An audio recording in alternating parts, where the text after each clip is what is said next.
Another raid in Jenin, but an outcome that Israel did not want. 5 Palestinians were killed in an IDF operation in Jenin in the north of the West Bank, but 8 IDF soldiers were injured by an improvised explosive device as they were leaving the city. For the first time since the Second Intifada 2 decades ago, the IDF conducted airstrikes in the West Bank with the intention of helping the injured soldiers evacuate. Fighting continued for hours after the raid, which led to over 60 Palestinians getting injured. The 5 Palestinian casualties brings the total of Palestinians killed by Israelis this year to 122, a sharp increase on previous years. Many are attributing this to the right-wing Benjamin Netanyahu government, which some say has stoked tensions through anti-Palestinian rhetoric, support of the settlers' attack on Hawara, and a policy on settlement expansion. But are they the culprits, or just a scapegoat for a decades-old issue? Will these growing tensions simmer down, and if so, how? Did the IDF conduct themselves correctly during this raid? Hamas, who are heavily funded by Iran, has taken responsibility for the IED. Is the Israeli-Palestinian conflict turning into a proxy war between Iran and Israel? What's next for the Israeli-Palestinian conflict? So let's get to it. These are perhaps the most intense clashes that we've seen here in the region for a while. So are we expecting things to get much worse before it gets better, or can we expect things to quiet down? What is next for the Israeli-Palestinian conflict? And I'd like to ask Summer to start us off. 30 seconds, and then we'll open up the debate. Summer, off you go.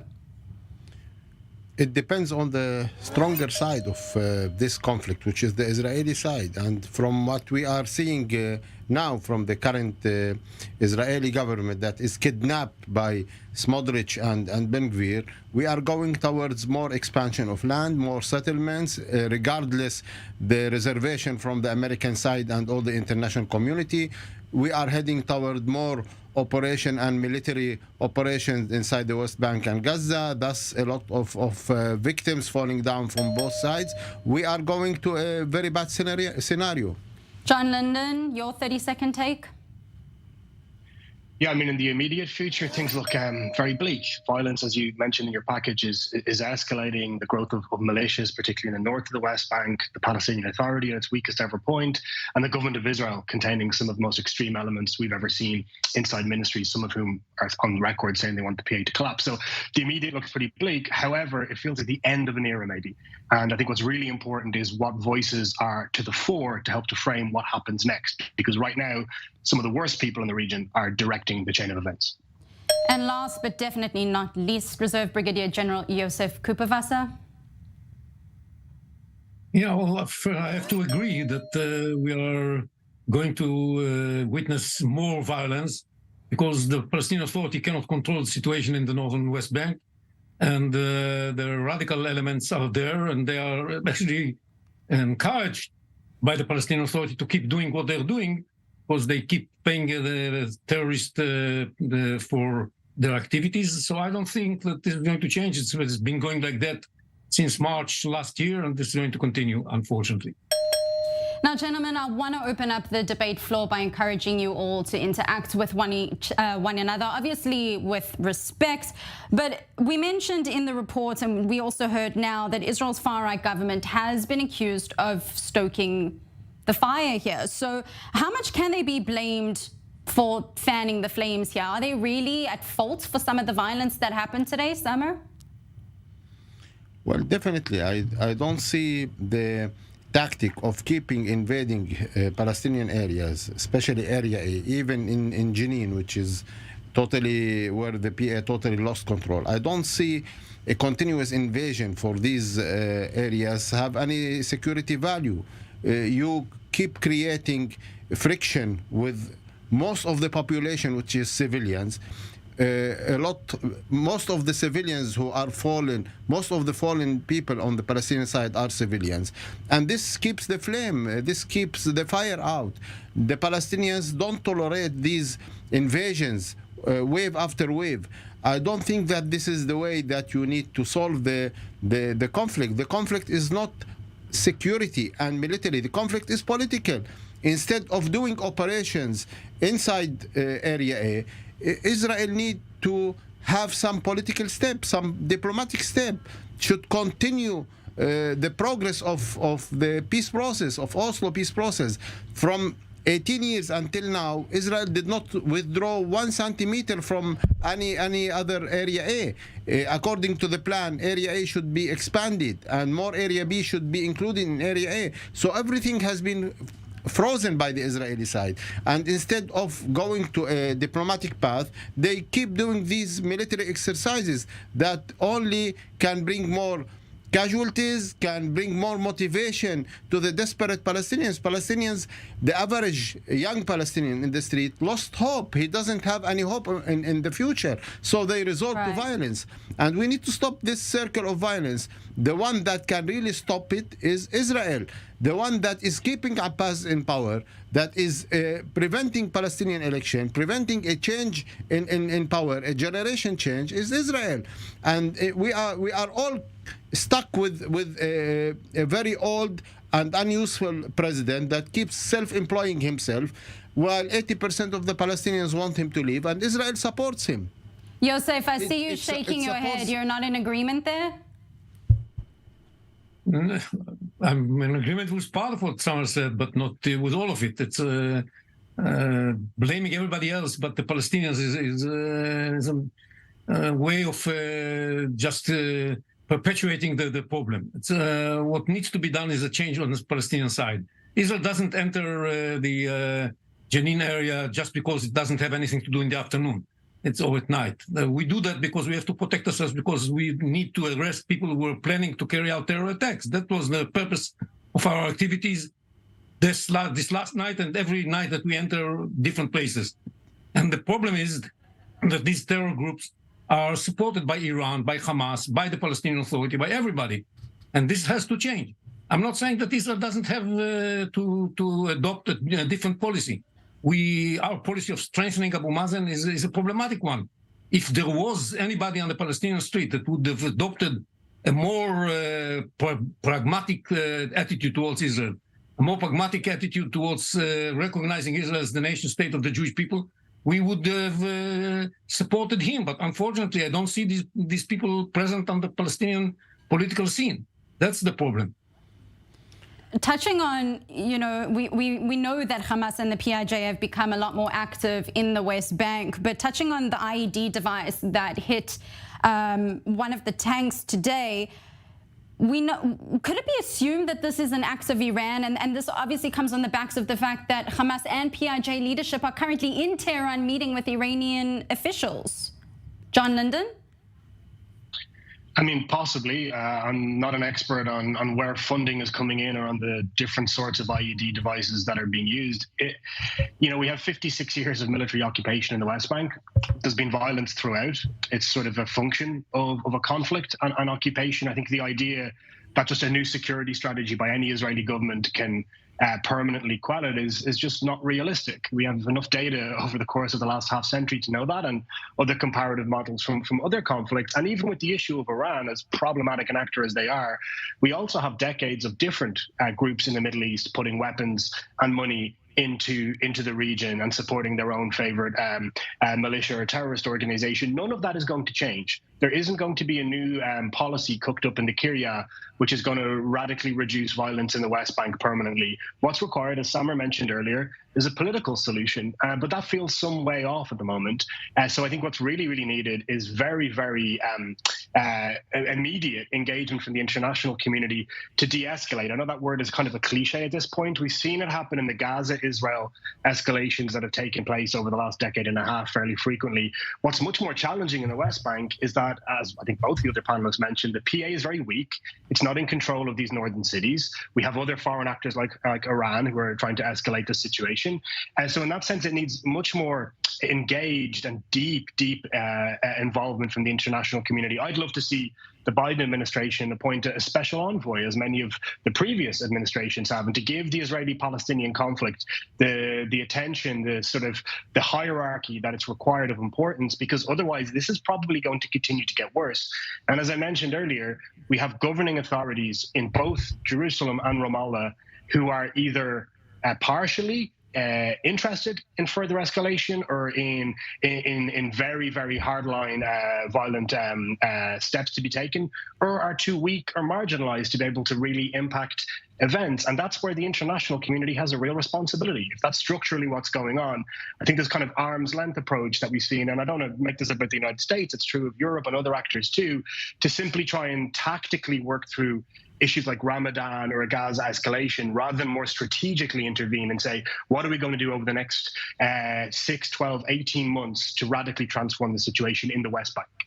Samer, do you tend to agree? Well, I just want to comment on the issue of recognizing Israel as a Jewish home that was brought by your guest. And let me tell you something. Once we have a Palestinian state, we will recognize Israel as a Buddhist state, if you want, not as a Jewish state only. Why should I care about what kind of state? If you want it to be Jewish, we will recognize it. But where is the Palestinian state? Where is the entity that can recognize that state? And which borders? How can we do it? Do you know that I am now, until now, I am 50 years old. I was born under the occupation. I am not a citizen in any state at all. I am not a citizen in Israel, and I am not a citizen in a Palestinian state, because Israel does not allow the development of a Palestinian state, the existence of a Palestinian state.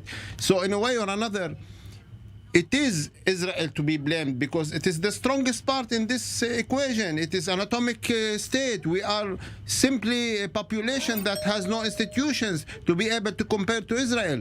Israel unilaterally can force an agreement if they want, can force a solution by withdrawing simply to the borders of 67. But Israel is stuck in a situation from Moshe Dayan, when the day he has entered into the West Bank and Gaza in 67, he decided not to decide on the future of the territories. And it has left until now with no decision. Israel does not want to do anything, not to withdraw, not to annex and give equal rights, equal citizen. You don't want one state, you don't want two states. You want a two-floor state where you are in the noble floor, we are in the servant floor, and it doesn't work. We need an urgent solution now. It is a matter of urgency. The Palestinian needs to be either recognized as equal rights citizens, and I have my citizenship in this state, and I vote to the Knesset, and I exercise my rights, or leave me alone and let me establish my state. But we cannot continue in this situation, in this current situation. And I want to ask you guys to hold your thoughts right there, because we do have to go out for a quick break. But when we get back, we'll have a look at that international angle of the Israeli-Palestinian conflict, but also looking at the fact that 2 soldiers were wounded in a suspected car ramming incident on top of what's been going on in the northern West Bank today. Welcome back, and thanks for staying with us. Before we reconvene the summit with Siniflawi, John Lyndon, and Reserve Brigadier General Yosef Kuperwasser, I want to dive in and have a look at a bit of the bigger picture here by asking the question of if Israel and the Palestinians are in a consistent and never-ending cycle of violence. The resistance's tactics have really developed, which indicates that the occupation is unable to resolve the battle with the resistance in the West Bank, especially in Jenin. This resistance is in real development, continuity and expansion until it achieves its goals of freedom and independence for our Palestinian people. Now, just before we went out for the break, on top of some of the most intense clashes that we've seen in the West Bank area in years, there was also straight afterwards, or a few hours later, 2 soldiers that were wounded in a suspected car ramming attack, along with 2 Palestinians that were said to be behind the car. One of them is said to be wounded critically. So again, the question is, are we in a never-ending cycle of violence? And if not, who, in terms of which side, is going to be the first to break it? I want to do another 30-second lightning round before opening up the floor, and I'd like to ask John to go first. No, it's not never ending. I would say that it's definitely a cycle of violence, but we can see that violent means are not producing a transformation for either side. And there is a point in conflict resolution sometimes where exhaustion sets in. I think we maybe are coming to the end of an era also. It's the 30th anniversary of the Oslo Accords in September. And I think it's clear that we're going into something new. And at the moment, as I said earlier, very bad people are directing the thinking on what should emerge. But I think there's an opportunity to really disrupt what's going on by putting voices, civil society voices, to the fore, who are pushing for peace and equality between Israelis and Palestinians, and they can frame what happens next. Yosef? Well, unfortunately, I think this is going to continue for some time. But the more committed we are to putting an end to it, we shall be able to eventually do that. Because this was what happened in previous rounds. We managed to inflict enough damage to the terrorists who were trying to kill us. And at the end, they realized that it's not in their favor to continue that. This is what happened in the second Intifada. This is what happened in the first Intifada.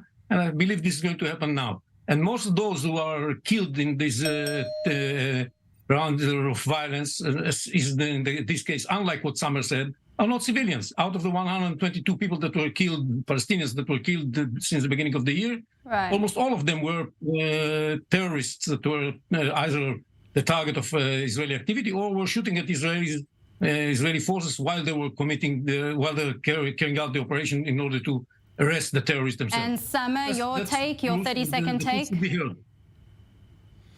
Well, Yosef, an Israeli border police canine dog was wounded in Jenin, and Prime Minister Netanyahu visited the dog.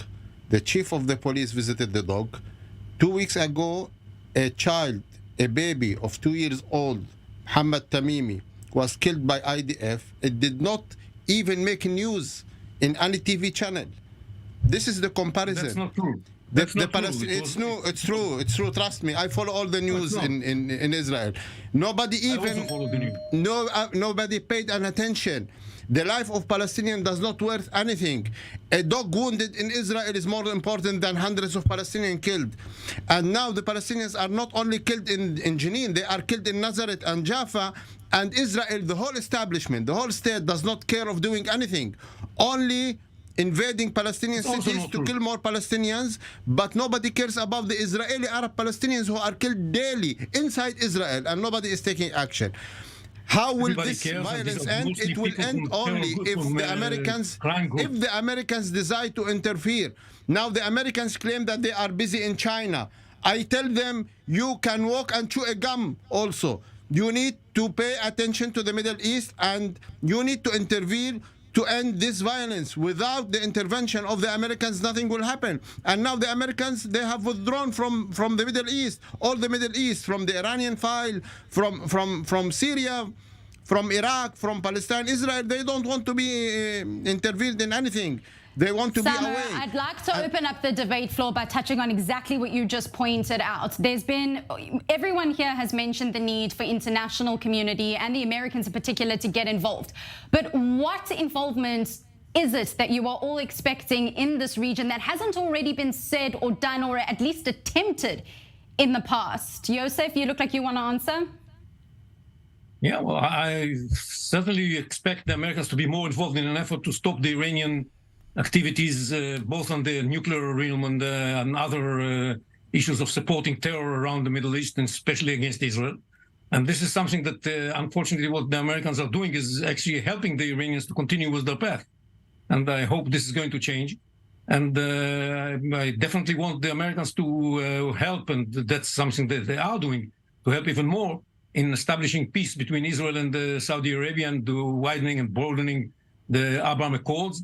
I think this is going to be a message to the Palestinians eventually. Now they don't want to accept it, but eventually they will accept that the international community and the region are moving forward and are not going to keep being hostages of the Palestinian issue and the Palestinian terror groups that operate within Palestinian society. And this is something that's very important for the Palestinians to understand. We can move forward, and we are not dependent on their acquiescence.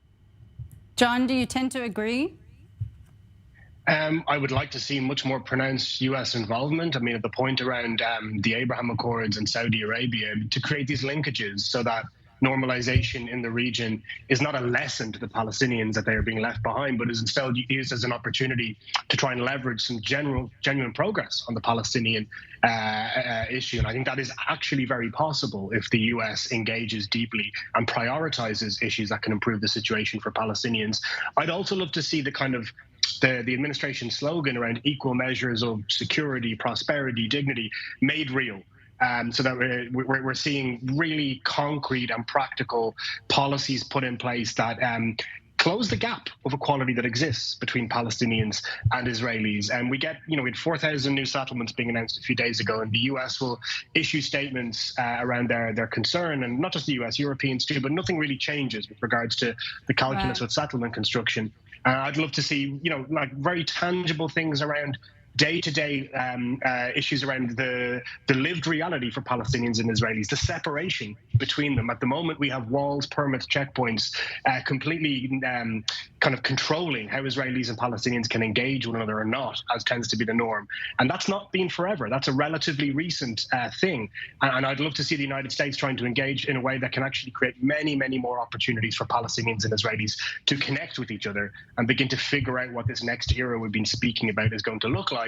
Because as I mentioned, those last 2 weeks ago, Samar was there, we had a peace conference in Jerusalem. 600 Palestinians and Israelis gathered together, thinking very deeply for the day about how they're going to live together as equals in a peaceful future. But it's only 600 people, and it requires permits to get those people there.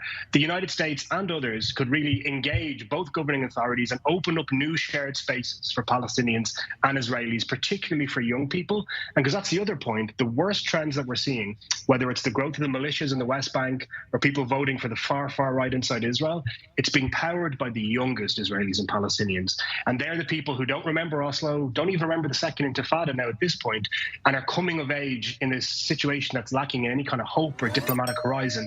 And I'd love to see the international community investing in them.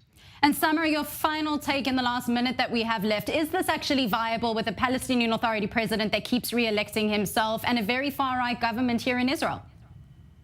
Well, we need to change both leadership. Lack of leadership on both sides is the major obstacle to any possibility for breakthrough on a diplomatic level. The Palestinians need to have elections, and the Israelis need to elect some kind of a leadership that is capable to take some steps with the Palestinians. Now the Palestinian issue is linked with the Saudi issue, is linked with the Iranian issue. It comes as one package, and the Saudis has said very clearly that they will not move ahead with normalization without the Palestinians. Today, Saudi Arabia decided to appoint its ambassador in Amman as also an ambassador to the Palestinians. This is also a message to the Israelis. We want to move ahead with the Israelis if they move with the Palestinian side, and we need to have a leadership that is capable to take steps on both sides. Right. Now we have leaderships that are preventing any movement.